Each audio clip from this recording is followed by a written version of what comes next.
Buenas tardes, Arratsaldeón. Perdón por el cambio que ha habido esta tarde de horario. Yo no podía venir antes de las 6:30 y también don Xavier Nobel ha llegado a media tarde. Tengo que agradecerle de modo muy especial que haya querido compartir con nosotros esta tarde-noche, porque él esta mañana tenía también varios compromisos y mañana por la mañana tiene otros tantos también. Y por tanto ha llegado a media tarde, está con nosotros esta tarde-noche y mañana muy temprano sale de nuevo para Barcelona, que también tiene sus encuentros y tiene otro tipo de compromisos. Agradezco mucho a don Xavier, hermano del episcopado, en este momento el obispo más joven de la conferencia episcopal, Xavier Nobel, que es el obispo conmigo de Solsona, nacido el año 69, por tanto acaba de cumplir hace pocos días 44 años. Él en la vida civil era ingeniero técnico agrícola y el Señor le llamó por otros derroteros. Fue ordenado sacerdote el 6 de julio del 97. Después se doctoró en Teología Dogmática en la Universidad Gregoriana de Roma. Le dirigió la tesis el padre Luis Ladaria, que es el actual secretario de la Congregación para la Doctrina de la Fe. Él ha estado en el mundo de la docencia, ha sido profesor de Instituto de Ciencias Religiosas de Lleida, profesor en la Facultad de Teología de Cataluña, profesor y director de la Escuela de Formación de Laicos de Solsona. Y también en su vida pastoral pues lo ha hecho todo, porque ha sido párroco, vicario parroquial, coordinador de delegaciones diocesanas, canónigo de la Santa Iglesia Catedral, secretario canciller, vicario episcopal para asuntos económicos. Y del tema pastoral él ha estado siempre muy cercano al mundo de los jóvenes. Es promotor de grupos de nueva evangelización, como los cursos Alfa, el torneo de la parte de Dios, o sea, de la parte de Dios, no sé cómo se traduce exactamente. Volver a la parte de Dios.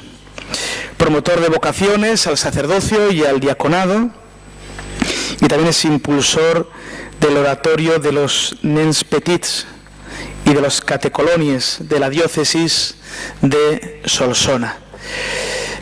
Él es un hombre que yo creo que conoce muy bien, sobre todo este mundo de los jóvenes. Ha trabajado mucho con ellos, ha estado muy cerca y ha sido también del movimiento Scout, los conoce bien.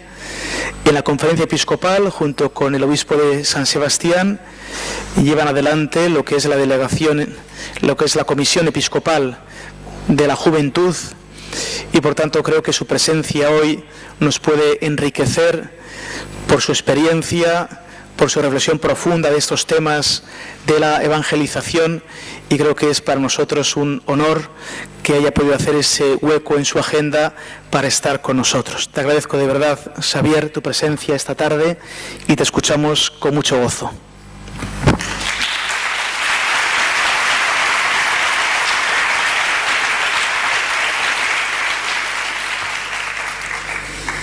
Muchas gracias, Mario, y buenas tardes a todos vosotros. Vais a ver que quien presentaba al testigo o la testimonio de antes y quien os habla ahora tiene el mismo canto de voz. Venimos de la misma tierra, además con Ferran compartimos muchos años en el seminario, somos del mismo curso, del mismo seminario. Y por tanto ha sido una alegría encontrarle. Muchas gracias, Mario. Encantado de estar con todos ustedes. Y no se crean, porque cuando uno es de una diócesis pequeña le toca bailar con todas y por tanto acaba haciendo todo. Y el currículum es muy extenso porque no hay gente suficiente y uno tiene que arremangarse en lo que sea necesario.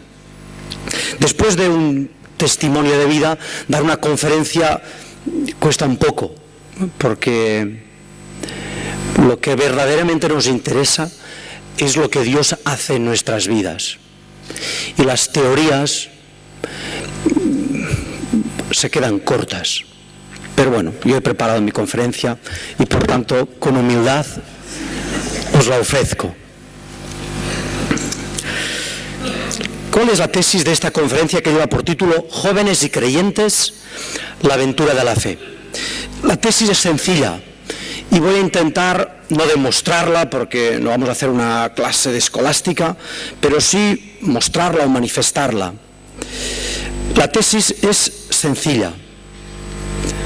Reza así: la salida de la crisis en la que estamos inmersos, está en manos de una generación de jóvenes creyentes. Jóvenes creyentes. Para justificar esta tesis, que no vamos a salir de la crisis si no emerge una generación de jóvenes creyentes, voy a dar 3 pasos. El primero, mostrar con mucha sencillez que nos hallamos ante una crisis que no es coyuntural, sino que es epocal. Que esto no se soluciona simplemente con que vuelva a haber crédito y por tanto repunte la inversión, se vuelva a crear trabajo y no se hundan ni las familias ni el Estado a causa de las deudas que les están asfixiando o nos están asfixiando. Que el fin de la crisis no consiste en una pequeña operación quirúrgica de tipo económico que permita devolver la confianza al mercado, ofrezca dinero, se invierta, se cree trabajo y se pueda conseguir que las deudas no nos asfixien. Máximo, eso supondría el enésimo parche caliente a una crisis que en el fondo es mucho más radical. El sentido etimológico de la palabra crisis es dificultad en el umbral de un cambio. Y por tanto la salida de la crisis supone un cambio cultural, moral, social, político y económico. Supone una verdadera conversión. Va a ser el primer paso. Un segundo paso, mostrar que la salida de la crisis, es decir, de esta crisis epocal, atravesar ese umbral y inaugurar un tiempo nuevo, precisamente porque conlleva reconocer la falsedad del modelo imperante, no está en manos de la generación que llenamos mayoritariamente este auditorio. Porque los autores del desastre, que somos nosotros, nuestra generación, no vamos a cambiar, no vamos a reconocer fácilmente nuestro error. Es verdad, es posible cambiar, no niego que esa posibilidad, pero si miramos ampliamente nuestro aspecto social y reconocemos humildemente cómo el cambio del corazón de cada persona es una obra misteriosa de Dios en la que son necesarios a veces pequeños instrumentos, en estos momentos quizás tenemos que pensar en que solo una nueva generación, una generación joven, que tome conciencia de los errores de sus padres y descubra una alternativa verdaderamente radical y revolucionaria, es decir, que apueste por un cambio en profundidad en el fondo del corazón de la persona, puede ser el motor de ese cambio integral que necesita nuestra sociedad.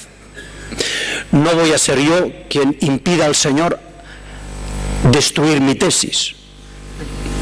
Y por tanto, bendito sea el nombre del Señor si pasado mañana las conversiones de nuestra generación se producen en cadena y mi argumento queda completamente desaprobado.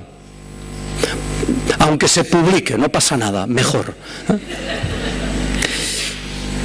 Con todo, humildemente creo que, y ese va a ser mi segundo paso, que es necesario que nazca una nueva generación, que sea liderada por jóvenes creyentes, porque si no, no se va a producir un cambio real del modelo cultural, social, político, moral. Y el tercer paso, para demostrar esta tesis que he presentado humildemente, mostrar que esta generación no puede salir de la nada, puesto que pide la aventura de la fe.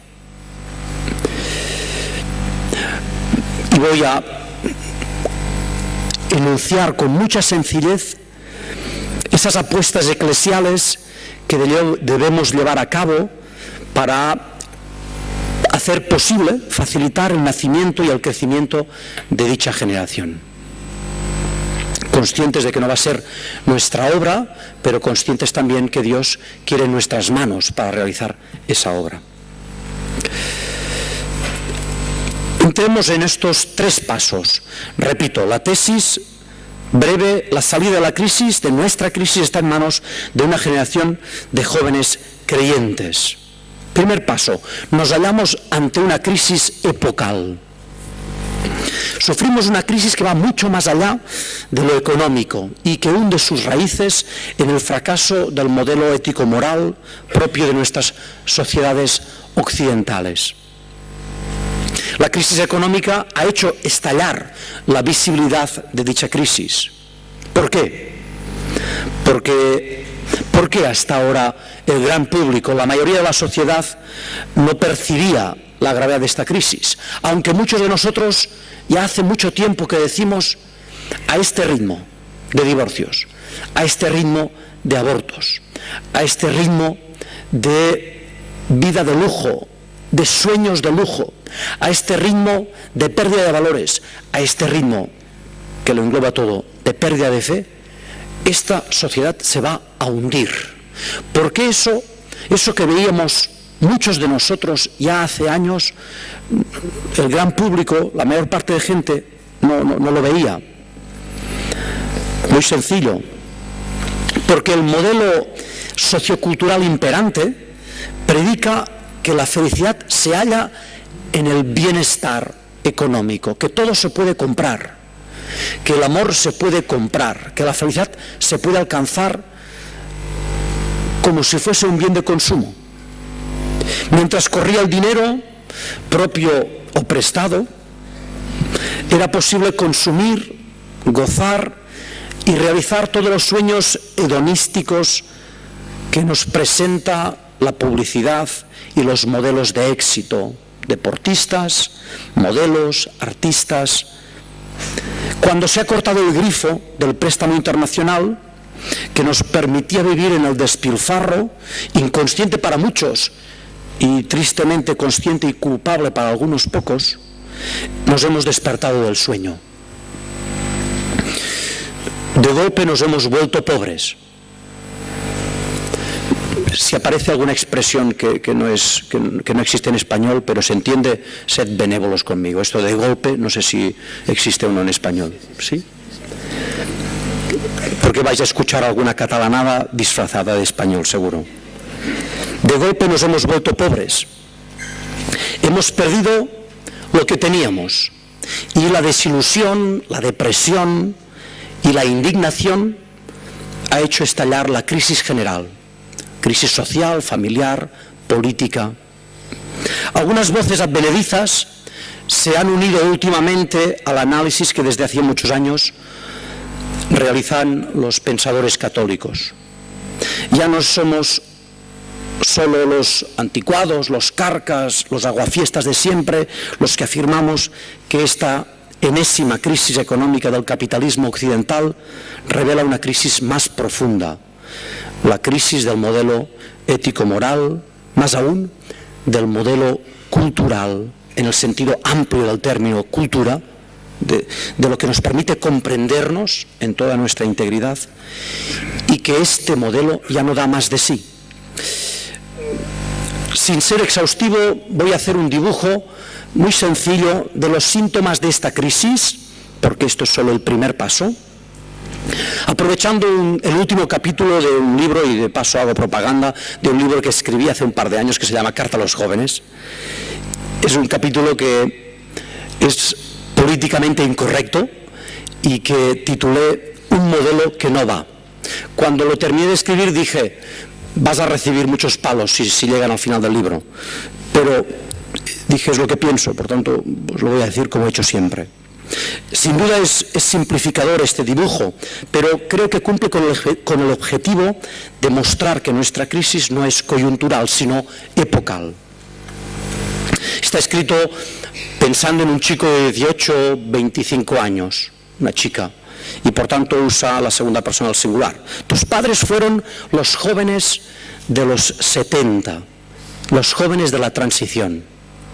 Su generación fue la primera que abandonó en masa la Iglesia y la práctica de los sacramentos.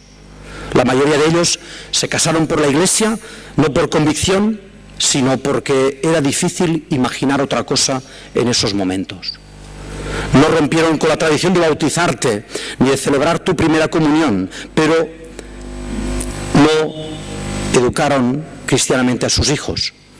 Su comprensión del cristianismo se reducía al cumplimiento de unos preceptos morales que prohibían y controlaban su conducta, y por eso, cuando se marcharon de casa de sus padres, apostaron por vivir prescindiendo de la fe católica. La mayoría de las personas de la generación de tus padres responden a ese perfil y son los responsables de la fuerte secularización de nuestra sociedad. Es evidente que esta generación no es monocolor, pero su mayoría responde a este perfil y guía hoy nuestra sociedad. Esta generación es la que nutre de profesores las escuelas, institutos y universidades, de profesionales los medios de comunicación, de políticos y funcionarios las administraciones, de artistas y literatos la cultura, de empresarios y trabajadores la vida económica y social. Es la generación que presenta como aburrido, falso e irrelevante el cristianismo. Tu generación, los jóvenes de hoy, es la que ha crecido en la ignorancia de la fe cristiana, en la tolerancia y en la ausencia de los valores como la disciplina y la obediencia. Es posible que ni a ti ni a tus amigos os hayan transmitido un sentido integral de la vida, ni una propuesta moral sólida, pero sí que os han transmitido los valores más en boga en esta sociedad: conseguir poder adquisitivo, vivir bien, hacer lo que siento, lo que deseo. Tu generación ha crecido en los años de bonanza económica y se ha acostumbrado a gastar y a tener de todo: moto, coche, portátil, móvil, sin demasiada conciencia de lo que cuesta. Aunque pueda sonar mal, sois una generación de consumistas, de gente que no imagina el tiempo libre sin cine, sin discos, sin PortAventura, sin pistas de esquí, sin centro comercial. Es una generación que quiere gastar dinero y, si es posible, cuanto antes y fácilmente. Ganar dinero y, si es posible, cuanto antes y fácilmente. No me niegues que tus amigos viven seducidos por los modelos de una sociedad, de la imagen, de la moda, de los famosos. Están obsesionados por el aspecto físico, por tener un cuerpo de modelo, por el glamour, y sueñan ser famosos.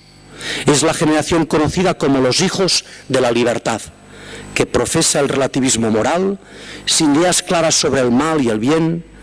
Son o vitalistas o apáticos, acomplejados físicamente, pero desacomplejados moralmente, y amantes de hacer lo que les place. Es propio de tu generación la fiesta, el ligue, el botellón y el porro. Para muchos de vosotros es normal tener relaciones sexuales en plena adolescencia y, por supuesto, resulta incomprensible guardar la virginidad hasta el matrimonio. Consideráis que el sexo se explica solamente como una atracción física y, en consecuencia, fácilmente aceptáis la teoría de que el aborto es un derecho de las mujeres. Tu generación tiene un concepto muy superficial de lo que es el amor. Cree que es un sentimiento, una pasión, una buena química sexual. Para vosotros el amor no puede ser para siempre, no se construye sobre la renuncia ni sobre el sacrificio, es más yuxtaposición que unión. Por esto, muchos no pueden creer en el matrimonio, ni quieren compromisos para siempre, forman parejas de hecho y temen tener hijos, conscientes de la precariedad de su proyecto. Centran sus relaciones en lo que siento hoy por ti, en cómo nos va en la cama y sin excluir que pueda cada uno enamorarse de otra persona mañana. Soy consciente que mi retrato sobre esta generación de jóvenes es negativo, pero no quiero caer en la trampa, como hacen otros, de echaros agua bendita diciendo que sois generosos, comprometidos, sensibles a las causas sociales y entregados a las ONGs. Estos aduladores no quieren ver la grave situación de tu generación. En absoluto culpo a tu generación. Sois víctimas de lo que habéis heredado. Estáis empezando a ser protagonistas en una sociedad que han forjado otros y que da síntomas clarísimos de una profunda decadencia. Esta sociedad rechaza el cristianismo y abraza el ateísmo y el relativismo moral. Es más, una sociedad de muerte que de vida, aborto, eutanasia, drogadicción, de exclusión social que de convivencia y de paz, competitividad económica, diferencias sociales, de vicio que de amor, pornografía, prostitución, de destrucción de la familia que de protección de esta institución fundamental, divorcios, parejas de hecho, matrimonio homosexual, de frivolidad que de autenticidad, lujo, glamour, cirugía estética, de maldad que de bondad, pederastia, pornografía infantil.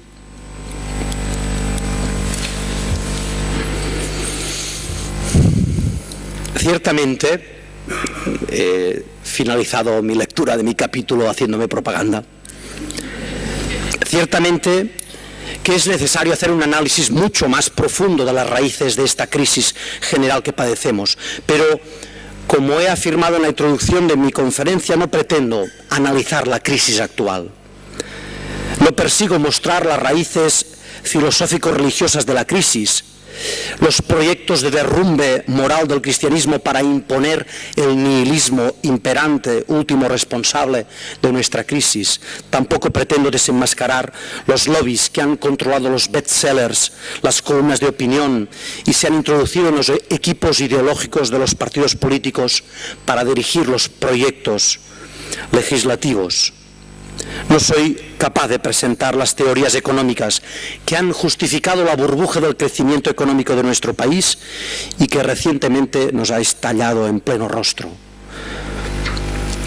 Sirva solo para hacer un pequeño dibujo y demos, pues, nuestro segundo paso. La salida de la crisis está en manos de los jóvenes creyentes, de una alternativa a esta generación que cuando nos va a mirar a la cara nos va a decir: vaya una me has hecho.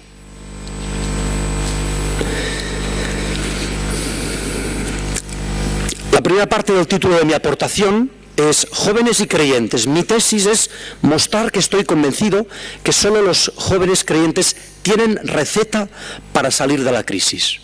De hecho, pretendo hablar de los jóvenes creyentes en un contexto muy concreto y urgente. Esta conferencia no trata de presentar un perfil atemporal de los jóvenes creyentes, ni del itinerario básico y estándar para que un joven llegue a ser creyente.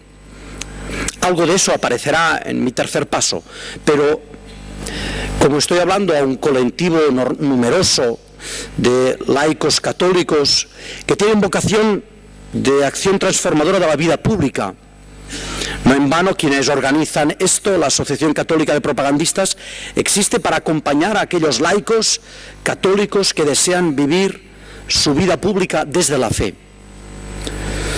Por tanto, nada de hablar de jóvenes creyentes en abstracto, en laboratorio, sino de los jóvenes creyentes que necesita esta sociedad en estos momentos.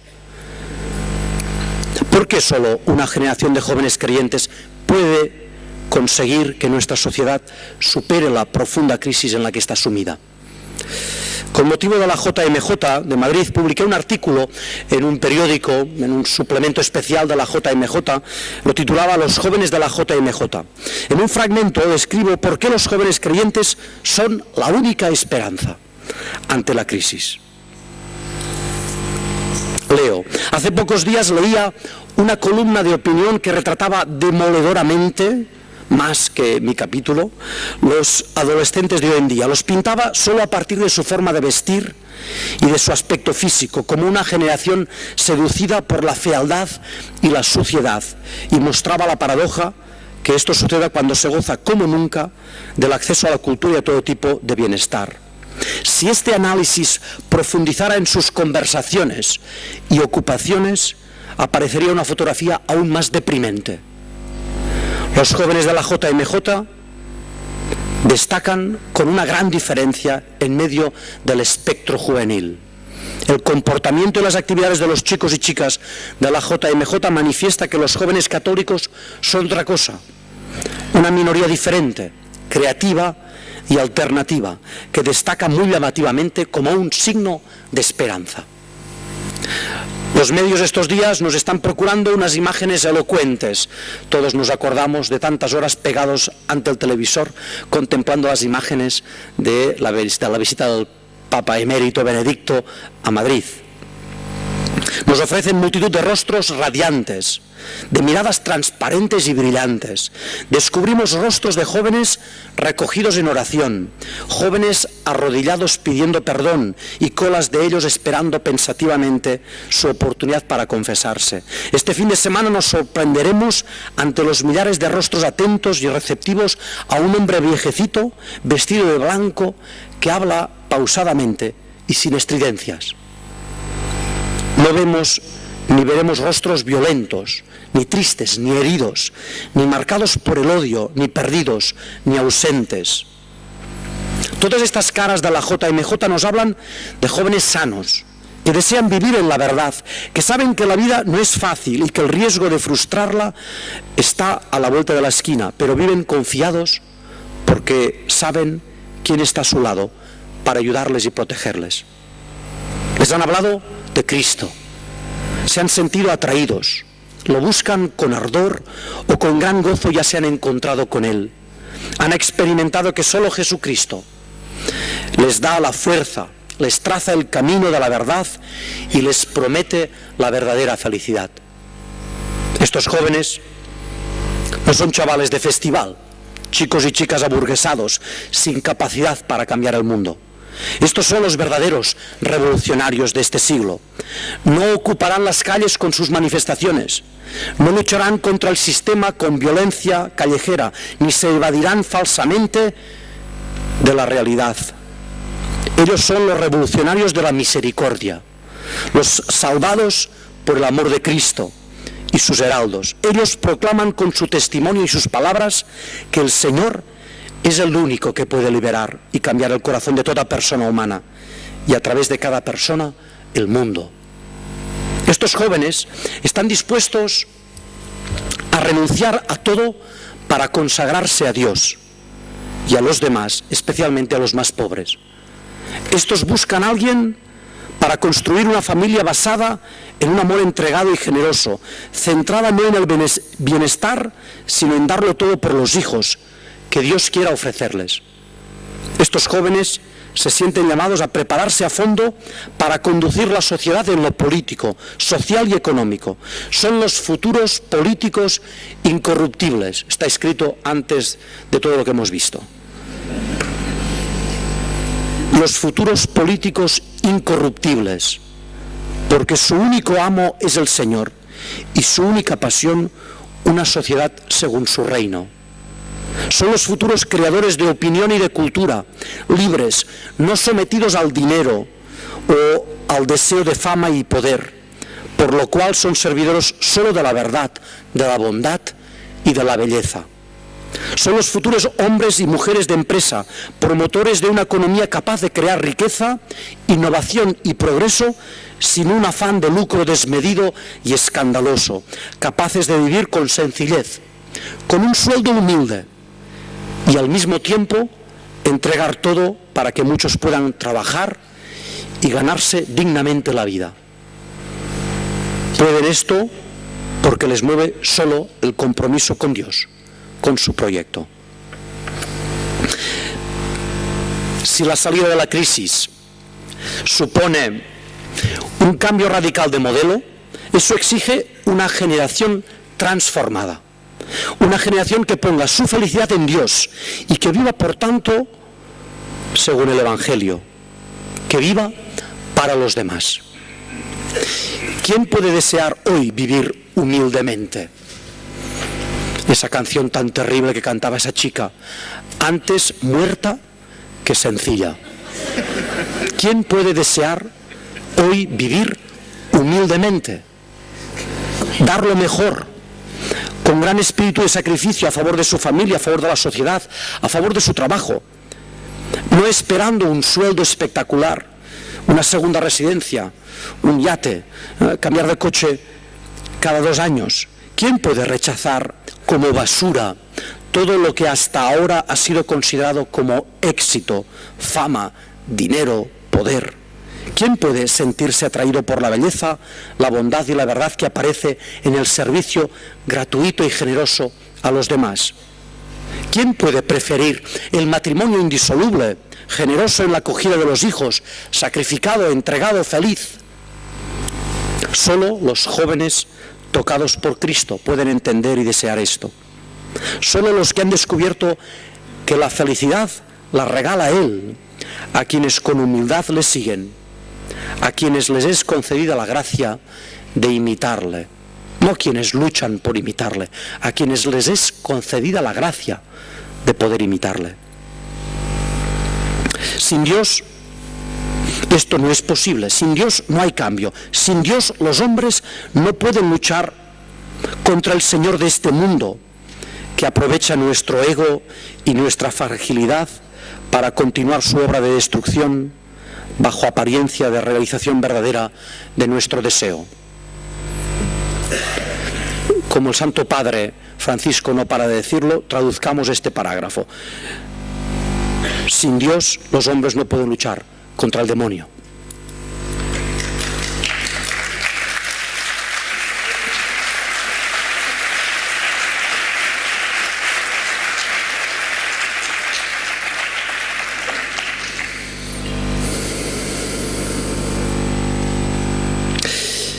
Último paso, tercer paso. Las apuestas eclesiales para suscitar esta generación de jóvenes creyentes. ¿Qué tenemos que hacer como Iglesia para ayudar a que los jóvenes descubran esta belleza, recorran la aventura de la fe? La segunda parte de esta conferencia se titula La aventura de la fe. Esta generación de jóvenes esperanzadora no existe de un modo general, como masa crítica. Casi podría decir que sobre la superficie de nuestra geografía no existe ni como minoría creativa. Quizás hay algunas lucecitas en algunos puntos de nuestro país, pero no existe una minoría creativa de jóvenes creyentes en cada rincón de nuestra geografía, en cada parroquia. Pero es que además eso no se consigue con un cursillo. Eso es la aventura de la fe. Gente de la ACDP de Barcelona impulsa un proyecto interesante con gente de 17 a 21, 22 años que lo llaman curso de liderazgo. Conozco bien el proyecto porque mis 2 sobrinas, Nuria y María, están en el segundo curso de este cursillo de liderazgo. Y además hablan apasionadamente de lo que allí están descubriendo. Pero se trata de un proyecto que busca preparar líderes, jóvenes líderes. Y presupone que se ha realizado ya un buen trayecto de la aventura de la fe. Se preparan para tomar iniciativa, para adquirir capacidades, para desarrollar la dimensión pública de la fe, pero presupone ya un buen recorrido, lo he dicho, de la aventura de la fe. Todos ustedes conocen el núcleo básico de la aventura de la fe. Para un joven y para uno que no lo es. Encontrarse con un testigo. Hoy, encontrarse con un testigo, ver cómo nace en el corazón esa sana envidia. A mí me gustaría que me pasase algo como lo que le ha pasado a este. A mí me gustaría ser así. A mí me gustaría tocar a Dios de esta manera. A mí me gustaría vivir de esta manera. De la mano de este testigo que ha suscitado sana envidia en mi corazón, escuchar esa palabra: Cristo ha muerto y ha resucitado por ti. Vivir ese encuentro personal, inefable, intransferible, original, que tiene la sensibilidad de tu sensibilidad. Ese encuentro personal con el Señor que opera la conversión.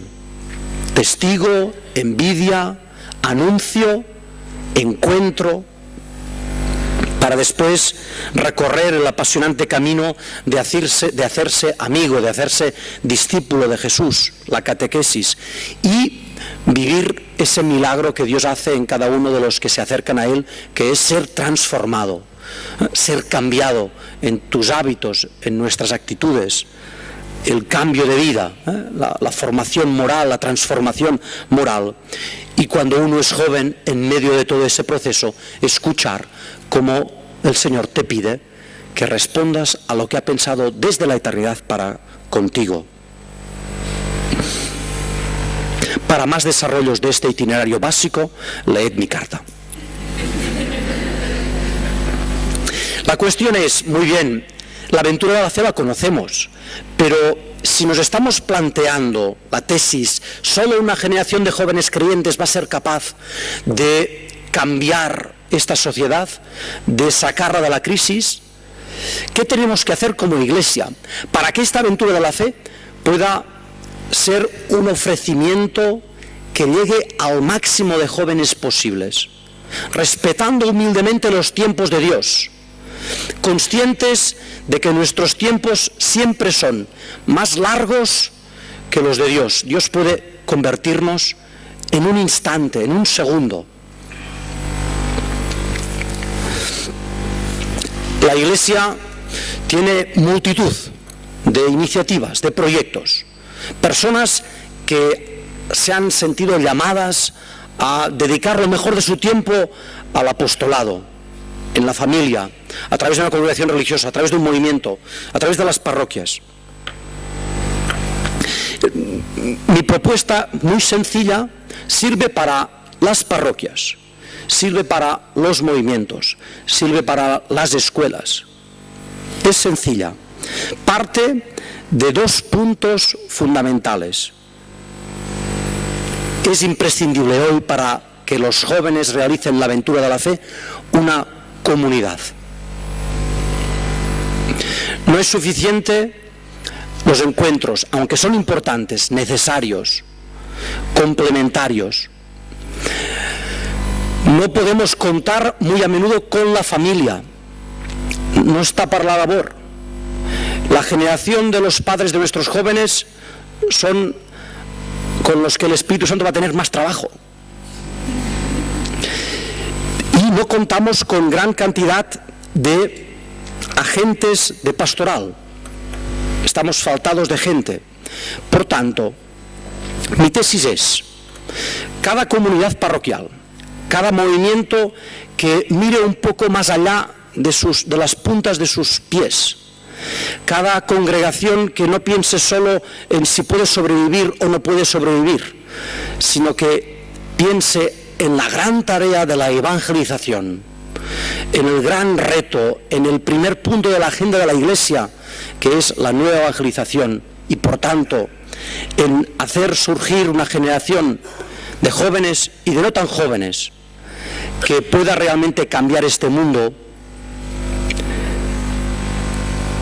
Si tenemos ese objetivo en el horizonte, entonces es necesario empezar por crear una comunidad humilde, sencilla, orante, adorante.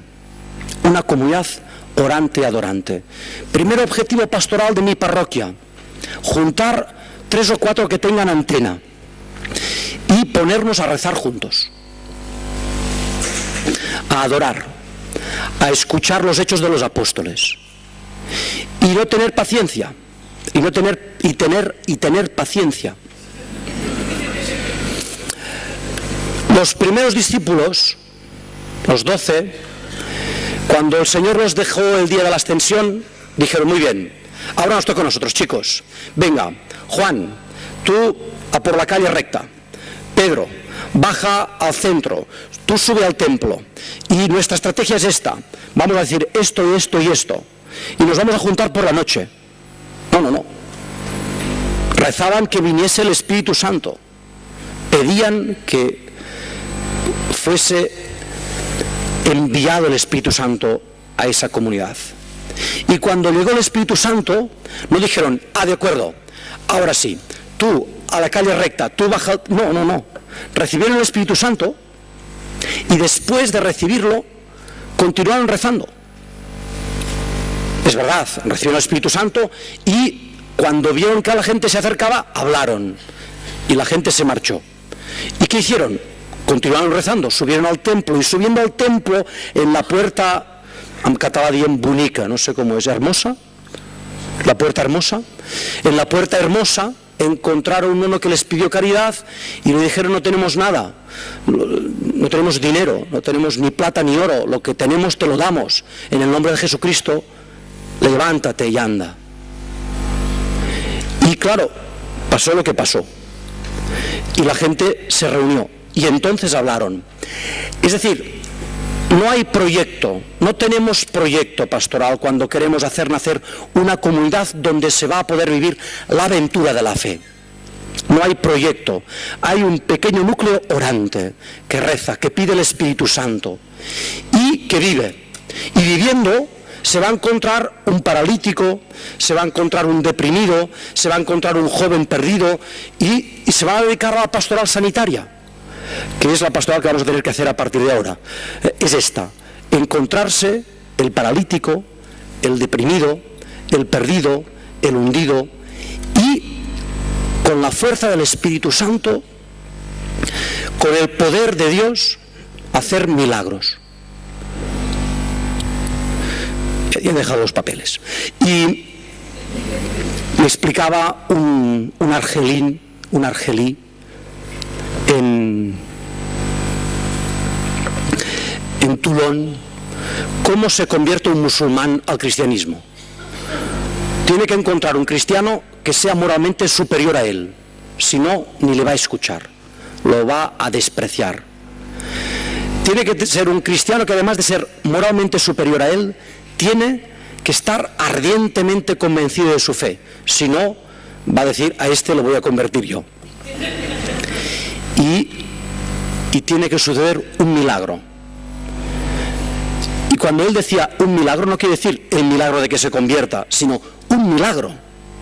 Tiene que aparecérsele la Virgen, tiene que aparecérsele la Divina Misericordia, tiene que ser curado, tiene que pasar un milagro.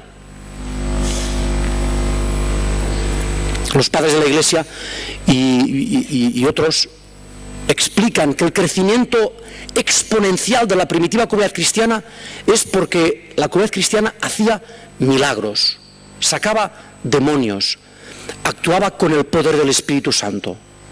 Una comunidad orante que exorcice en ella todo el paquete enorme de ilustración, racionalismo y en el fondo escepticismo que la edad moderna ha conseguido grabar en nuestras mentes y en nuestro corazón.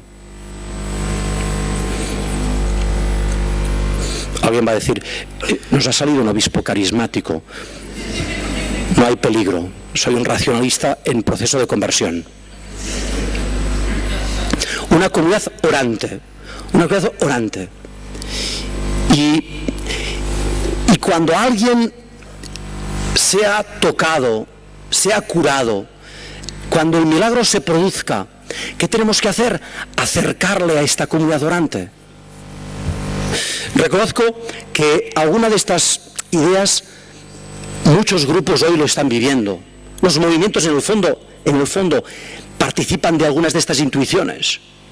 El camino neocatecumenal, el Opus Dei, Comunidad y Liberación, los Focolarini.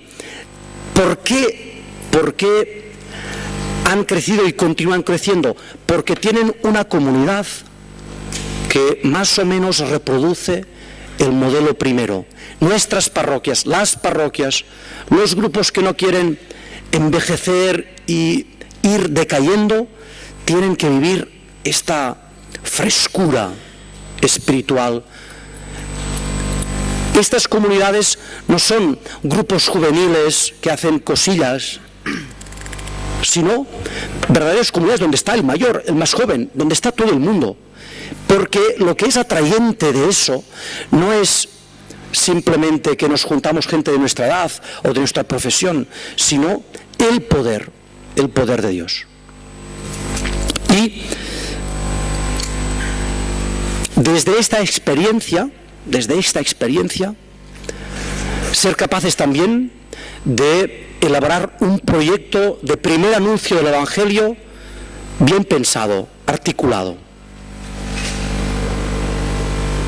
En nuestra diócesis, en la diócesis de Solsona, hemos apostado en estos momentos, porque es lo que hemos conocido, por unos cursos que se llaman cursos alfa. Y de paso también hago propaganda.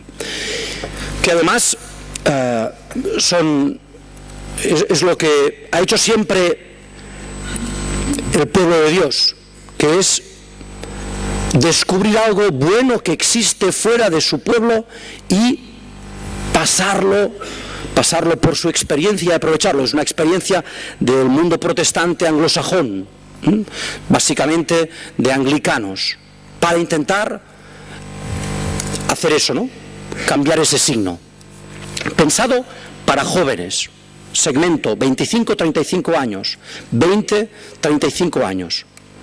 Y por tanto, esa pequeña comunidad que en su vida cotidiana, cuando sale a la calle, cuando se encuentra con alguien, cuando alguien le pide que rece por él, porque está enfermo, reza por él, y lo hace confiado en el poder de Dios, además juntos se reúnen para pensar un proyecto de evangelización que sea organizado. Un curso, un método, un instrumento, entre los muchísimos que pueden existir. Si fuésemos capaces, en este momento eclesial en el que estamos, de decir, muy bien, tenemos muchísimos grupos, Manos Unidas, Adoración Nocturna, Cáritas, tenemos grupos de catequistas, tenemos grupos de acción católica, especializada, obrera, rural, profesional, general, de disminuidos, y grupos de oración. Si nos damos cuenta de que si cada uno de nosotros está buscando esos 2 o 3 o 4 que necesito para poder mantener mi grupo, tenemos demasiada estructura para mantener y poca gente para sostenerla, y a menudo con poca capacidad para que cada uno de estos grupos sea verdaderamente misionero. Y por tanto nos hace falta el reto, la audacia de decir, pues vamos a hacer dieta. Se acerca el verano, tenemos que hacer dieta. En la parroquia no podemos tener tantísimas cosas, porque cada uno va buscando de arrastrar a los pocos que somos a todo. Centrémonos en eso que puede proponer a los jóvenes y a todo el mundo la aventura de la fe. Y como ya me he pasado de tiempo, lo dejo aquí. Muchas gracias a todos.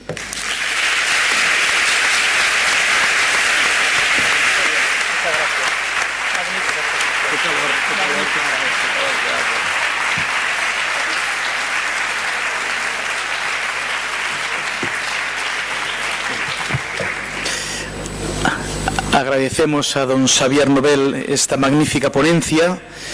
Aguardamos las preguntas para iniciar un diálogo. Yo he anotado algunas cuestiones que a mí personalmente me han tocado, ¿no? Una a la que él decía, ¿no?, que nosotros al fin y al cabo, el cristiano es aquel que se le ha concedido la gracia de saber imitar al Señor. Y yo creo que esto es muy importante porque a veces tenemos una idea del cristianismo de un voluntarismo, el cristianismo como si fuera pues fruto de nuestro esfuerzo, de nuestra iniciativa, nosotros vamos a hacer, nosotros vamos a implicarnos, cuando realmente ser cristiano primero de todo es recibir. En principio todo se recibe y lo nuestro es colaborar con lo que hemos recibido. También nos ha hablado, me ha parecido muy importante, ¿no?, de realizar el deseo. En último término, el deseo que todos llevamos en nuestro interior es la huella de Dios.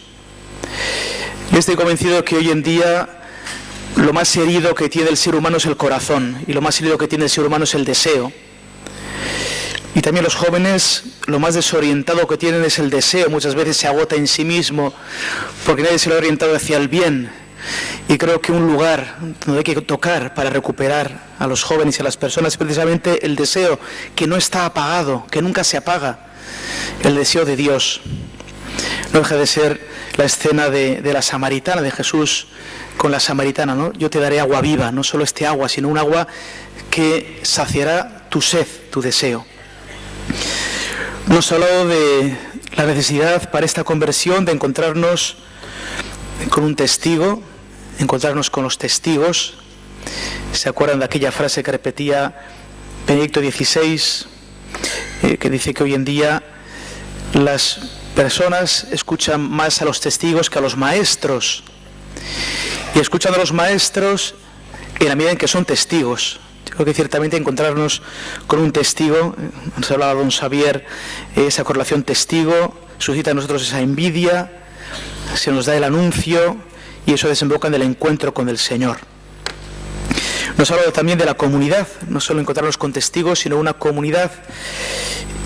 Y nos ha dado unas pautas que además no hace falta grandes complicaciones para que sea una comunidad auténtica. Nos ha hablado de una comunidad humilde, una comunidad sencilla, orante y adorante. Los que son de la diócesis de Bilbao bien saben que yo insisto tanto que hoy en día necesitamos tantas horas largas de adoración al Señor. Nos falta. Vivimos una tremenda sequedad interior. El Santo Padre Benedicto XVI, en su carta que convoca el Año de la Fe, nos dice que uno de los objetivos del Año de la Fe es rescatar al hombre de su desierto interior, ese desierto tan inmenso, tan profundo en el que muchos viven.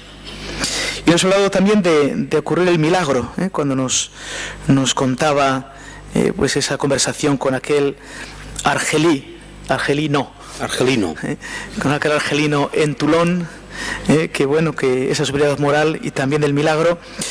Yo recuerdo que hablando con la directora de la Causa de los Santos de la Conferencia Episcopal, doña Encarnación González, ella decía que las personas que experimentan un milagro, en el fondo experimentan una plenitud y una totalidad. No solo es quedar curado, sanado en algo, sino, bueno, eso es un signo.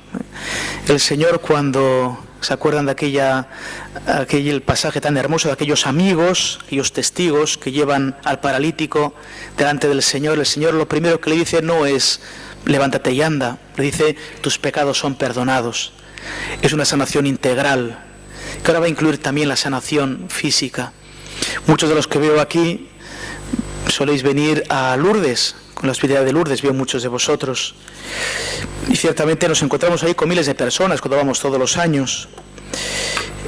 Y ciertamente milagros, sanaciones físicas las hay, ¿verdad? No son tantas, así sanaciones físicas, pero todos nos damos cuenta de que en Lourdes existe un milagro continuo.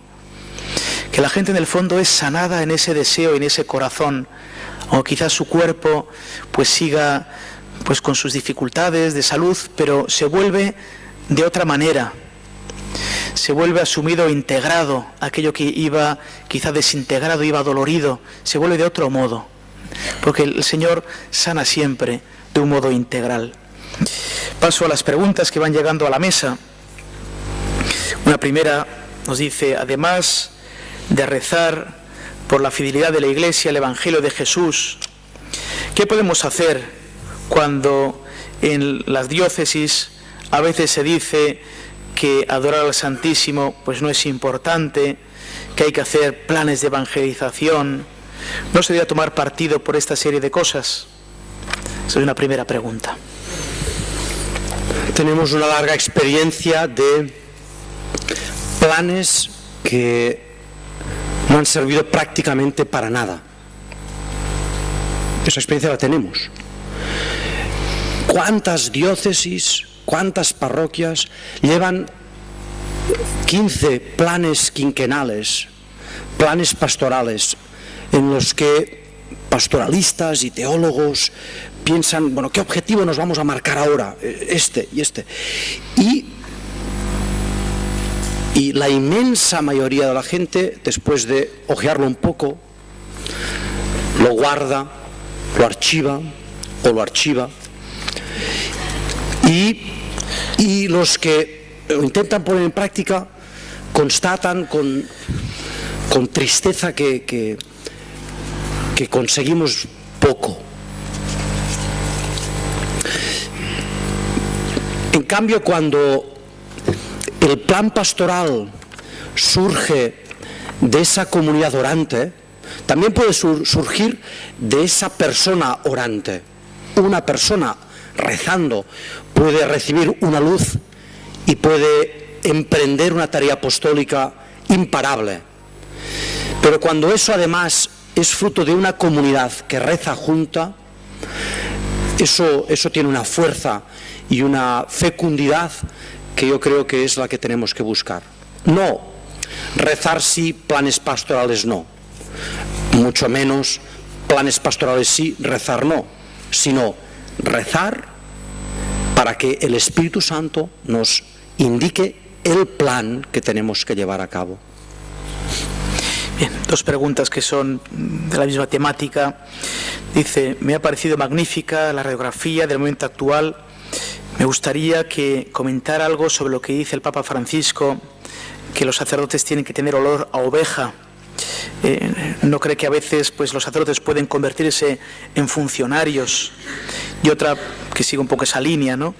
Que habría que pedir por la conversión de aquellos que creen que son ellos los que tienen que hacer los planes, en lugar de abrir las parroquias a la acción de Dios, organizando vigilias de oración, de Pentecostés, laudes, vísperas, aunque solo hubiera un par de personas en ellas.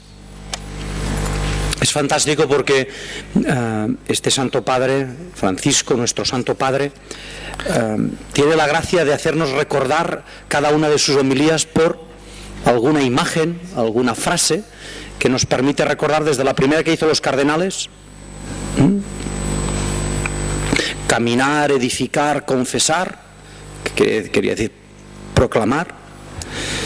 Dios nunca se cansa de perdonar, la de la homilía del primer domingo que predicó. Nunca se cansa de perdonar, somos nosotros los que nos cansamos de pedir perdón. Y el día de la misa crismal, los pastores tienen que tener olor de oveja.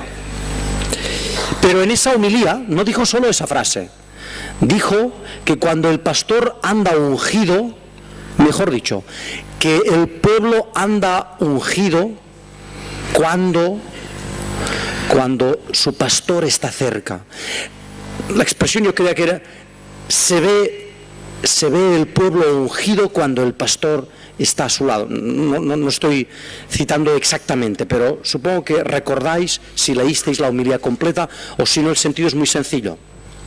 Es verdad, el pastor tiene que hacer olor de oveja, tiene que estar en medio del pueblo, tiene que vivir sus sufrimientos, tiene que alegrarse con sus alegrías, tiene que palpar, notar que su pueblo lo lleva encima. Esa imagen bonita que usó en ese mismo día, de cuando el sacerdote se pone la casulla, la humilde, la sencilla casulla, se carga al pueblo, lleva su pueblo encima, y su contacto hace que él huela a pueblo. Teniendo presente que tengo un buen amigo aquí en la segunda fila, la vez que yo he visto el retrato de un sacerdote que reproduce más claramente eso es cuando vi la película La última cima de mi amigo Cotelo. Ese Pablo hacía olor a oveja. Pero como os decía, si el sacerdote anda ungido, porque eso es la primera parte de la homilía, unge a su pueblo, porque hay muchos sacerdotes que hacen olor de oveja, muchos que están en medio de su pueblo, muchísimos, pero ungen a su pueblo, es decir, ellos andan ungidos, están habitados de un modo que se derrama del Espíritu de Cristo hasta el punto que todo quien se acerca a Él no solo le pega su olor, sino que además Él queda ungido también por el Espíritu de Dios. Esa yo diría que es la segunda parte de la homilía del Papa Francisco que yo creo que tenemos que recoger. Id a buscar la unción en vuestros pastores. Es que mi párroco está desanimado y está cansado y está arisco. Pues ve y pídele que quieres confesarte y vas a ver cómo lo cambias. Ve y cuéntale qué te está pasando por el corazón y ves cómo nace en él un corazón de pastor. Porque cuando el pastor anda corriendo tras las ovejas y todas lo echan de lado y no quieren saber nada y no puede ejercer de pastor, se cansa, se desanima, se desalienta. Por tanto, es verdad, corremos el riesgo, los sacerdotes, de encerrarnos en el despacho y hacer grandes planes pastorales con nuestro ordenador y no oler a oveja.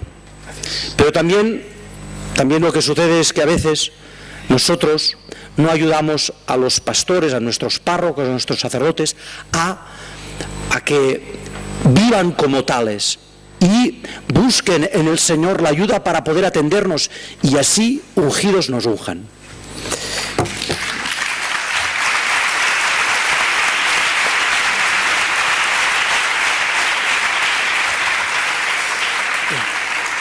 Me quedan 4 preguntas y me han pasado un papel que quedan 5 minutos. Entonces, 1 minuto por pregunta. Las voy a hacer también 1 por pregunta. Me dicen un grupo de jóvenes: ayer recibimos el sacramento de la confirmación y nos ha gustado especialmente cuando ha hablado de esa comunidad orante que espera el Espíritu Santo. ¿Qué podemos hacer para que nuestros amigos que no practican se contagien de esa alegría que nos ha transmitido este sacramento?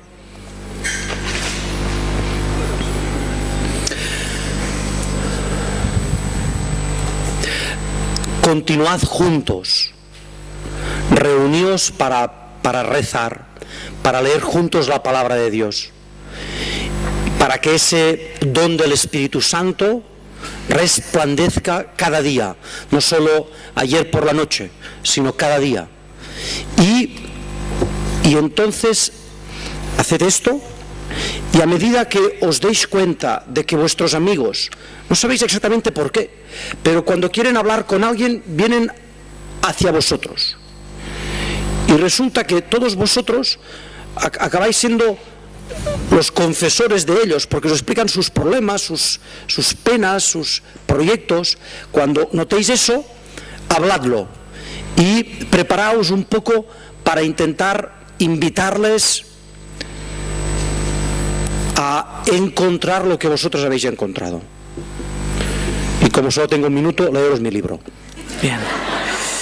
Otra pregunta: ¿en qué queda la acción social, la preocupación por los pobres de la Iglesia?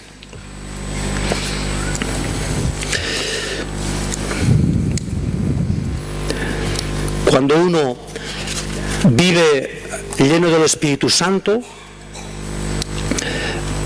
en su vida diaria vive como Jesucristo y por tanto no puede pasar de largo cuando encuentra a un pobre. No puede pasar de largo cuando encuentra a un pobre. Si cruza su mirada con él, no puede olvidarle. Pero es que además, si uno está lleno del Espíritu Santo, si uno vive en una comunidad orante de este tipo, va a vivir sin un rincón en la cuenta corriente. Se le va a acabar el dinero rápidamente, porque va a encontrar 50.000 necesidades y va a vivir de la providencia, porque va a estar al lado de los que más sufren. Sinceramente así lo creo, y sinceramente creo que así lo pueden constatar todos los que viven de ese modo. Bien. La penúltima: ¿cómo explicaría la unidad de la Iglesia a pesar de la existencia de tantos grupos y la unidad de esos grupos también con las parroquias y con el plan pastoral de la diócesis? La unidad de la Iglesia es el obispo. Esa es la unidad de la Iglesia. La unidad de la Iglesia es el apóstol. Es el apóstol, es la palabra y es la Eucaristía. Esa es la unidad de la Iglesia. Y por tanto, el apóstol y sus colaboradores, los párrocos, los pastores. Yo en el plan pastoral, he hecho un plan pastoral, qué desastre. En el plan pastoral de la diócesis dice una cosa muy sencilla, que es que cada fiel tiene que tener su pequeño grupo de fe y de oración, donde reza, donde lee juntos la palabra y donde la aplican a la vida, sea con el método que sea, y todos juntos en la misma Eucaristía. Todas las parroquias las tengo revolucionadas porque las señoras de la misa de 8 del sábado están atemorizadas porque van a perder su misa. Todos juntos en la misma Eucaristía. Y eso yo creo que es verdad que en una gran ciudad es necesario varias Eucaristías, sin duda, ¿eh? Pero todos esos pequeños grupos tienen que hacer unidad, ¿dónde? En la Eucaristía, alrededor de la palabra y alrededor del pastor. Yo creo que ahí hay el punto de la comunión. Y la última pregunta: en esta aventura de la fe, para los jóvenes, ¿dónde puede entrar la figura de María, Madre de Dios? ¿Y cómo podemos transmitirla a los jóvenes?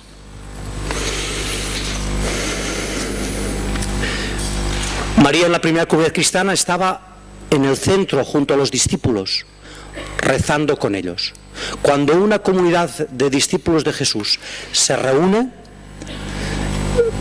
experimenta la presencia maternal de María, que enseña a guardar en el corazón todo lo que Jesús nos dice,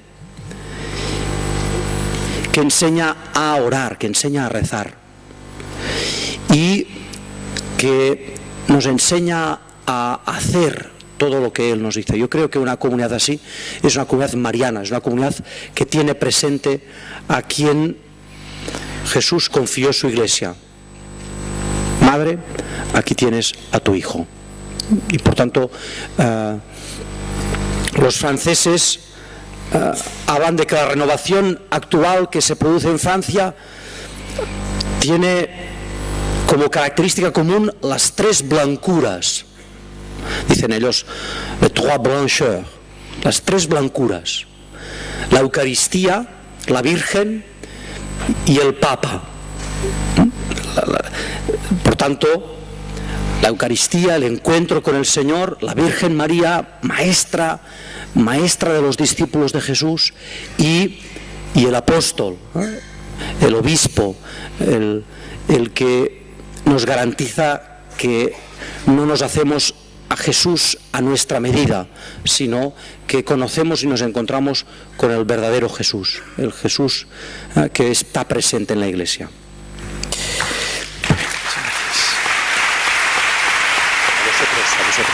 vosotros.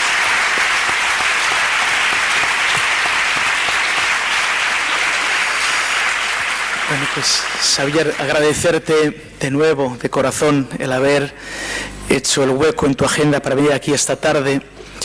Recuerdo que estos días estamos leyendo todos en la primera lectura de la misa, leemos los Hechos de los Apóstoles, cómo el Señor hacía aquellos magníficos prodigios en aquellas comunidades nacientes. decían que cuando hubo que elegir un apóstol nuevo, luego fue Matías, decían que un requisito esencial para elegir a ese apóstol era que haya tenido experiencia de Jesucristo, que lo haya reconocido y que lo reconozca. En ti, Xavier, como sucesor de los apóstoles, esta tarde hemos visto que tú también has reconocido al Señor, que lo conoces, que lo tratas, que eres su testigo, que has sido enviado a apóstolos, a ser sucesor de los apóstoles, a estar en medio del pueblo. Yo estoy seguro que de tus ornamentos pues baja esa unción al pueblo que está encomendando en Solsona, y también nosotros esta tarde nos hemos puesto arrimados a ese pueblo de Solsona para también de ti recibir esa unción del Señor que esta tarde nos ha ayudado, nos ha aliviado, nos ha ungido y con tu palabra nos ha mostrado al Señor. Gracias de corazón, Xavier.